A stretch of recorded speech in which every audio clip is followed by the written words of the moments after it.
The Pelicans say they're happy with the players they have at the center position, but if Zion Williamson can't operate as a small ball five, they still need to eventually make another move. I'll look at the pros and cons of Zion playing center in today's episode of Locked On Pelicans. Let's go.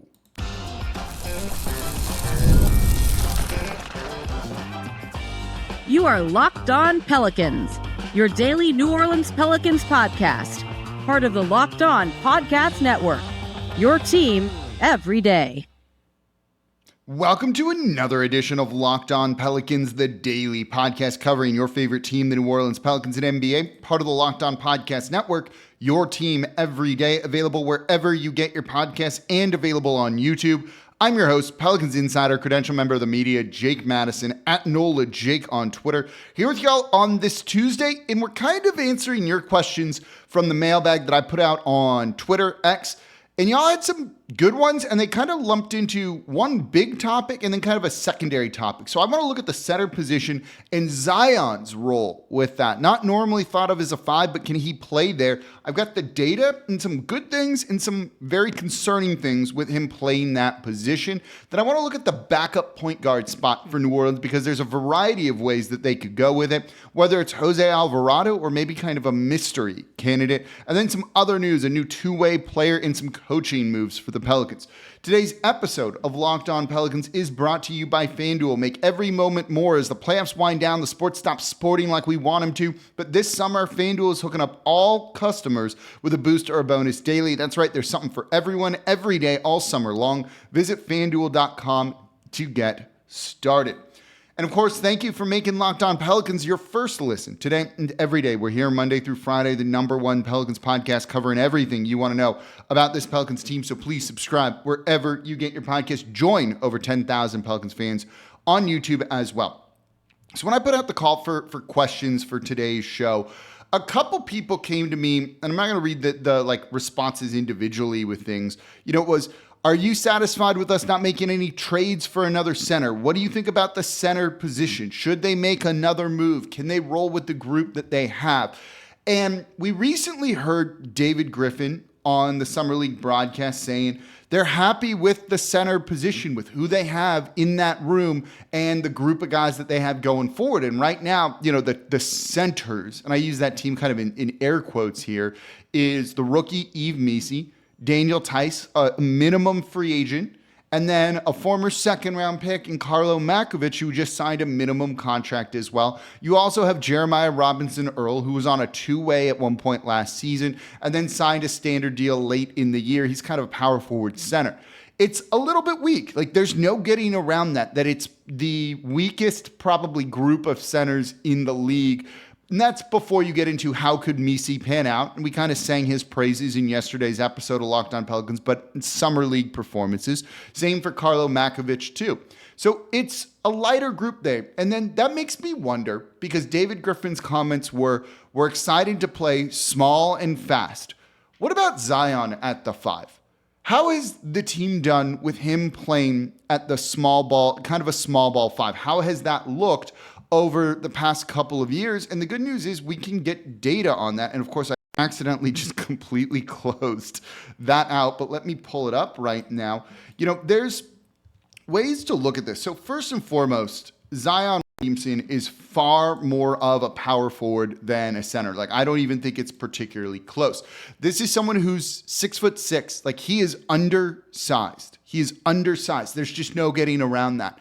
As talented as they come, an offensive force, and really amped it up on the defensive side of the ball too. Extreme athleticism, but he's 6'6". Let's keep that in mind here, and that limits being able to play kind of with him at the five and maybe other guys around. He might actually, when you play a small ball lineup, be one of those smaller guys on the floor. Now that's okay, right? Herb Jones is about his size. Trey Murphy's taller. Ingram's taller. There's all of those things, and it contributes to all of that. He's also played very, very limited minutes as a small ball five for this Pelicans team. The results, though, are a little bit encouraging, but there's a lot of noise in this data. So let's dive into it. Last year, the site I used to kind of track all of this is cleaningtheglass.com. I don't particularly like basketball-reference when it comes to positional stuff. Is They're saying he played about 14% of his minutes as a center last season, 85% as a power forward. So it's a small sample size compared to him at the power forward position. The early returns on it, when you look at it in terms of net rating, was good. They had a net rating of plus 10 when he was at the center spot last year, compared to just 1.7 when he was, this is for the on-off court, compared to just plus 1.7 when he was at the power forward spot. 2 years ago, limited games because he was injured before the start of the new year, 5% at the center spot was plus 11.7. It's better than he was when he was at the power forward spot. So there's some things to look at with it compared to other times. So your net rating looks good. But then you dive into it a little bit more. And the most used lineup with him at center last year was CJ McCullum, Trey Murphy, Brandon Ingram, Herb Jones, and Zion Williamson at the 5. 70 possessions. It was 630 possessions total. 70 possessions. It had a net rating of negative 24.3. The offense was bad. And the defense was even worse. That is not a good position to be in. And one of the things when you get into the lineup data here with Zion at the 5 is, while there are some good signs, the next most used lineup, which was 60 possessions, was a positive. The one after that was 60 possessions too, and that was a positive as well. So there can be good and bad with it, and it's just probably, honestly, too small of a sample size to draw any firm conclusion from. In terms of its effectiveness, there is a very glaring weakness with it, though, and that is when Zion plays the 5, this team gives up offensive rebounds to the opponent like crazy. Opponents, the opponent had a 33% offensive rebounding percentage when Zion played the 5 last year. That was the second percentile, about as bad as it comes. Honestly, what's even kind of weirder is when Zion played the 5, the team had a 20% offensive rebounding percentage themselves. So they were not good at getting offensive boards. So this isn't great. 33%, that's the second percentile. They were just giving up basically 1 out of every 3 missed shots by the opponents resulted in an offensive rebound for them in second chance opportunities. I don't know if you can build a team around that. I really don't. And I think that's why they're looking for the answer at the center position. And I'm going to leave you in this segment with this. David Griffin said they're happy with the center group that they have. And I don't doubt that they believe in Yves Missi, that they believe in Daniel Theis to potentially be a starter, and that they even believe in someone like Karlo Makovic, someone they've invested resources developing in. But here's the thing. We know that they were interested in Nick Claxton. They have been rumored for Jared Allen for a while. A year ago, they called about Miles Turner.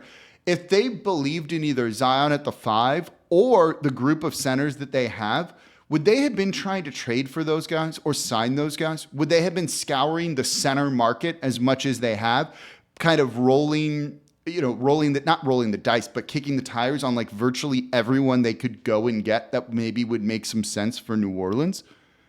I don't think they would be. So David Griffin might say we're happy with the group we have, but of course he would say that publicly. He wants those guys to know that they've got their back, that they believe in them, because otherwise that would be pretty demoralizing. But their actions and who they've tried to trade for, who they've tried to sign as free agents and all that kind of says otherwise, I think. And I think that leads to you looking at Zion at the 5 and being like, I don't know if you can do that an absolute ton. Maybe a little bit more, and certainly they're going to have to try it more if this is the roster right now. But ultimately, I think they still want to upgrade at that position. So another question that I liked a lot had to do with the backup point guard spot. Let's look at that. Is it CJ McCullum maybe? Is that who it potentially is? Jose Alvarado? Let's break that down coming up here next in today's episode of Locked On Pelicans. Today's episode of Locked On Pelicans is brought to you by my favorite eBay Motors. Whether you're looking for speed, power, or style, eBay Motors has you covered. I'm restoring an old classic Corvette. Parts can be kind of hard to find. It's almost a 50-year-old car. Need a new window? No problem. Window motors to make you go up and down for something that's not in production currently? No problem on eBay Motors. The Jeep that I drive daily, roof rack. LED headlights I recently just put on it. All of that's available at eBay Motors because they have over 122 million parts for your vehicle. So you're always going to find exactly what you're looking for. And with eBay's Guaranteed Fit, your part is guaranteed to fit your ride every time or your money back. You don't want to put something on your engine and then not be able to close the hood because it doesn't really fit the manufacturer's specs. eBay is going to make sure that doesn't happen to you. And with eBay Motors, you're burning rubber, not cash. So with all the parts you need at the prices you want, your car is going to be able to stay on the road and be just living its best car life. So keep your vehicle alive at ebaymotors.com. Eligible items only. Exclusions apply. eBay Guaranteed Fit only available to U.S. customers. And thank you for making Locked On Pelicans your first listen today and every day. We're here Monday through Friday, the #1 Pelicans podcast covering everything you want to know about this Pelicans team. So please subscribe wherever you get your podcast. Join over 10,000 Pelicans fans on YouTube as well. And now for your second listen, Locked On Saints. Ross Jackson is going to be there in Irvine for training camp with the black and gold. He's leaving next week. I talked to him today about it. So subscribe to Locked On Saints. Get the scoop on everything Saints. Derek Carr going to be good, please? So we can have a fun Saints season. He's going to be covering it all there for the Locked On Saints podcast, part of the Locked On Podcast Network, your team every day.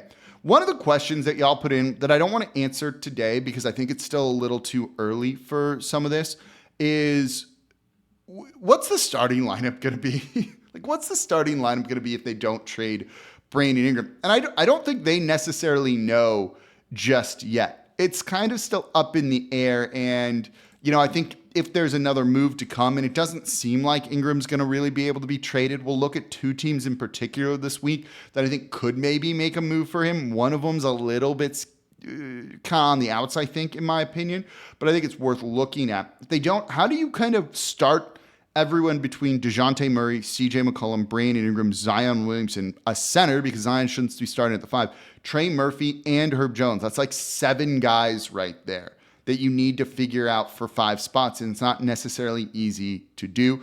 I think it's a little too early to try and tackle that question right now, but I'm curious. What's the starting 5 you have? Let me know in the comments down below. Let's take Zion not playing the center spot, the 5 spot just yet, because I don't think they're ready for something like that. One of the interesting questions that spins out of that, though, is the backup point guard position with this. This was something that I've wanted them to address for a little while. I talked about it a lot last season, saying that might be the move they need to make at the trade deadline. But now you have DeJounte Murray in, so you've kind of addressed point guard in a sense. But what about the backup point guard spot? So on the surface of this question, this one's pretty easy to answer, in my opinion. And that is simply Jose Alvarado is the backup point guard. Jose Alvarado is going to be the backup point guard. This is one of my favorite players on the team, if not the favorite player I have on the team. I mean, look right behind me, With that, I have, as much as I love Jose, he is undersized, and I've kind of constantly doubted him, and he has always proved me and literally everyone else wrong to the point where I'm not going to do that right here. He, I think, is entrenched as the starting point guard. And we recently talked about him leading Puerto Rico to the Olympics and how he can use this as kind of a launching pad going into next season. He's not on the same level as a guy like Anthony Edwards, but look at the impact that FIBA World Cup a year ago had on Anthony Edwards and how it kind of propelled him to another level this past year, right? He kind of had a big breakout season leading the Minnesota Timberwolves. The Olympics can kind of still serve that same role for Jose Alvarado, just maybe on a slightly smaller scale. But I do think he's entrenched as the backup point guard for the New Orleans Pelicans, particularly if he does well in the Olympics. That's going to solidify it even more. And the reason I say Jose Alvarado, and we'll get to the second part of this here in a moment, is that CJ's starting, right? We'll look at him as a backup. That's the second part of this. But everything they have said about DeJounte Murray and all the rumors and me talking to people with the team and others talking to people around the team seems to be, as of now, and this is potentially going to change in the future, the Pelicans liked the idea of trading for DeJounte Murray more than Trae Young because he pairs better with CJ McCullum. Trae Young and CJ McCullum would not have been a good backcourt, I don't think, right? Defensively, there are significant issues there, both being somewhat undersized. But Murray has very good size, very good defensive instincts, even if those have kind of waned in the 2 years in Atlanta. He's 6'5", right? That's not what you would have had with Trey or CJ McCullum. CJ is 6'3". So getting Murray in with that strong size goes a long way, I think, for what they want. And so thus, if CJ and Murray are starting in the backcourt, your backup point guard is Jose Alvarado because that's who's on the team right now.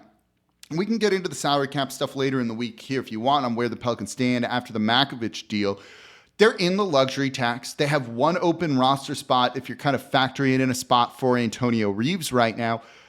I think they're going to leave that open at least early on. They could fill it, but I don't think they want to go deeper into the luxury tax right now for like a minimum level guy because it's kind of slim pickings in free agency, and you're not going to pay the money for Tyus Jones, and I don't even think they have the money really available for Tyus Jones kind of at the moment. So with that, it kind of defaults to Jose Alvarado, who was an impactful player for this team last season. That energy he brings in off the bench is massive, and when you look at kind of on-court, off-court impact, guys who, when they step on the court for the New Orleans Pelicans, win their minutes, Jose Alvarado does that. He was one of the tops in the team last year when it comes to that kind of on-court, off-court impact. That says something. Let me pull the on-off stats here really quickly. The number one guy was Jose Alvarado by a good bit. Limited minutes, so there's something with that, and he's playing against second units, so keep that in mind too. But he wins his minutes when he's out there on the court and was the most impactful player by that metric for the team last season. There is context that's needed around that. We just explained it, but there he is. So he does a good job with that. I think it's going to be Jose Alvarado. Like, kind of as simple as that. If he can get that shot falling, the three-point shot, that's going to go a really, really long way for him staking out a longer role in the NBA. And look, he's got a lot of incentive to play exceptionally well and try and make the most. He's going to be up for a new deal after this season. You know, if he does well, he's going to get more money than the $2 million he's making right now. He's made about $5 million. It'll be around $7 million after this season. That's not a lot of money by NBA standards. So he's got a lot on the line, and I think you're going to see some really good play from him this year, and I'm excited for Jose Alvarado next year. But here's the other question, and it comes down to CJ McCullum and what they could do with him, right? With the starting unit, with Zion Williamson, with Murray too, and others, he's going to be way better off ball, right? Like, that was the thing. We've tried floor general CJ McCullum, and we wanted to at least see it, but that wasn't it. He's better off ball and as a two guard, kind of playing more of the role he played with Portland. What if he doesn't want to do that, right? Like, maybe he doesn't want to be the off ball guy. And I don't think that's the case, right? CJ is kind of the consummate professional, the good teammate, all of those things. But if he wants to take a kind of more expanded role, show off more range as a player, you can do that with the second unit.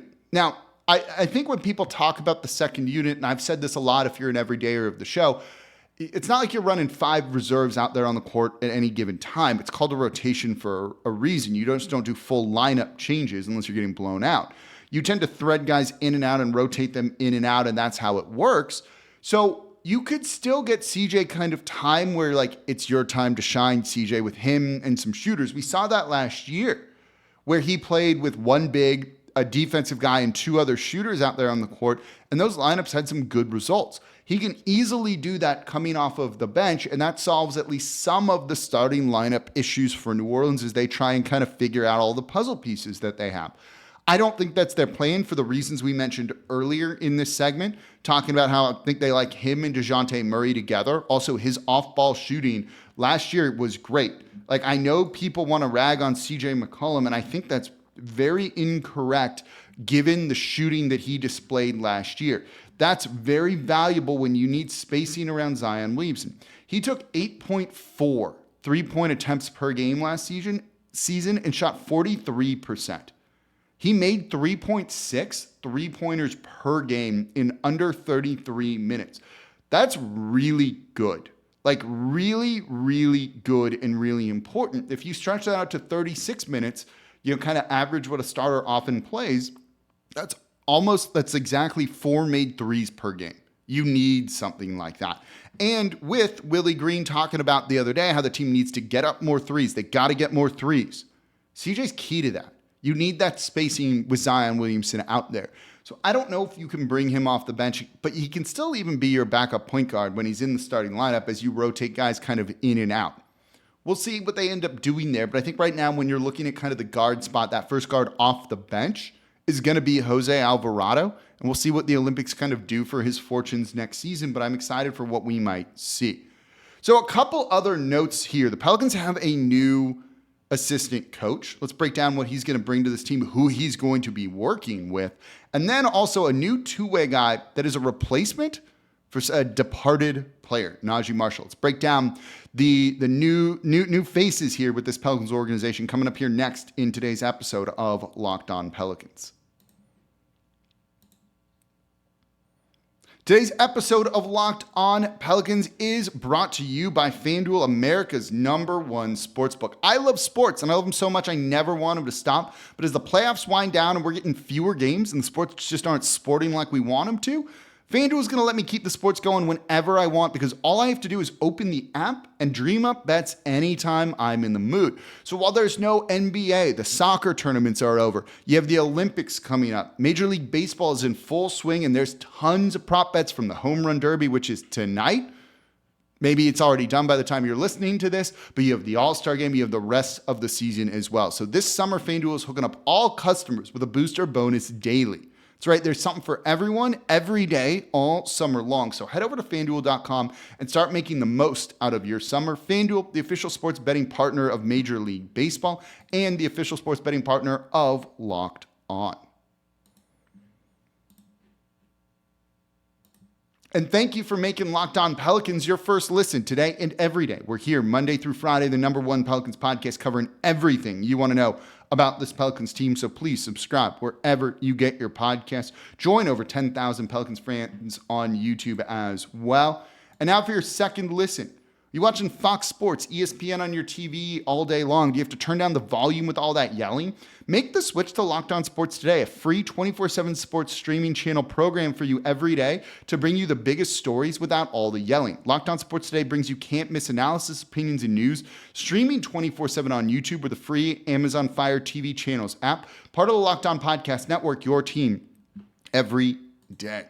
So let's wrap up the show with two additions for the Pelicans here. Let's start with the newest player, and that is Jamal Cain, who just signed a two-way deal with the New Orleans Pelicans. He is going to probably be with the G League a lot, but this is a guy that I view as like the direct replacement for, or the hope, maybe not direct replacement, the hope that he replaces Najee Marshall. Jamal Cain was previously with the Miami Heat the past couple of years, but this is kind of an energetic guard wing player that comes off the bench and can kind of give you a lot of what Najee Marshall gives. He's 6'6", and with Miami over the past 2 seasons, averaged 8 points, 5.3 boards as well. Along with a couple of, and that's during some of the longer minutes that he's played with the team there. This is a guy that at times I think has kind of looked like he could be a rotation player for the Miami Heat, but they're kind of in a crunch with some of their players and really like the luxury tax and everything here. Last season was 3.7 points per game in very limited games, just 26, being on a two-way deal with that team. But he has a bit of a three-point shot, shooting 35% from three, has pretty good size for being on the wing too. And again, the energy that he brings to the team, I think, is really the important thing. And this was someone who was pretty sought after kind of in the undrafted market with all of this. And he's done well with Miami when he's been allowed to shine. In preseason, he's looked pretty good. In Summer League previously, he'd looked good as well. So this is a guy that, you can maybe have at the G League, play with the parent club, the Pelicans, a little bit, and maybe give you some of what you need from Najee Marshall. If it turns out Jose Alvarado is a little too undersized, or you need some more help on the wing, which is looking a little bit weaker after losing Najee, this is the guy that I think can really step in. The only other person the Pelicans have on a two-way deal right now is Malcolm Hill, so they have one other one open, and we'll see what they end up doing with that. But kind of getting a guy from the Miami Heat development program, known for player development, bringing these guys along, I kind of like that sort of move here. So this is someone that I do think could do well in the G League the past 2 seasons, averaging over 21 points per game and almost 10 rebounds from that wing spot while shooting decently from three. That I think is perfect. It's kind of what you want in a two-way player. We'll see if he ends up making some sort of impact on the team. older. He's 25, not exactly what you're looking for age-wise, but he has some NBA experience, already G League experience, and I think he just kind of brings that, I don't want to say like veteran presence to the team because it's not that, but some experience for what's looking to be a bit of a younger team than it's been here in New Orleans in the past couple of years. The other worthwhile note here is the Pelicans are getting a new assistant coach. This comes from Tim Bontemps, and this has been reported elsewhere too, that Dan Geriot is joining the New Orleans Pelicans as an assistant coach. He's been with Cleveland for the past 9 years, including spending 1 year as the Canton Charges head coach of their G League team.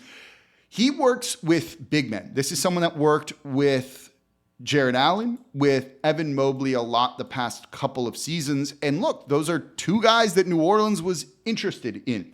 And with a very inexperienced, I guess you could call it that, center position, going back to what we talked about in the beginning of today's show, having someone who has a lot of experience working with big men, who has done player development with them, I think that's kind of important for this team. This is the guy that's going to be really tasked with working with Yves Missi, with Carlo Makovic as well. And if you can get any sort of the production that you've gotten from, the guys with the Cleveland Cavaliers, I think that's encouraging.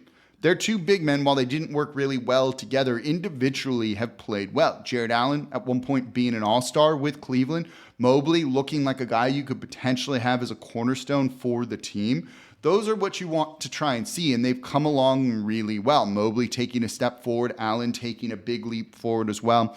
With the Cleveland Cavaliers, that seems like it's going to be attributed to Dan Geriot here, so that's a good move, I think, to kind of shake up the staff for Willie Green, bring in that player development, because the Pelicans are kind of banking on that right now.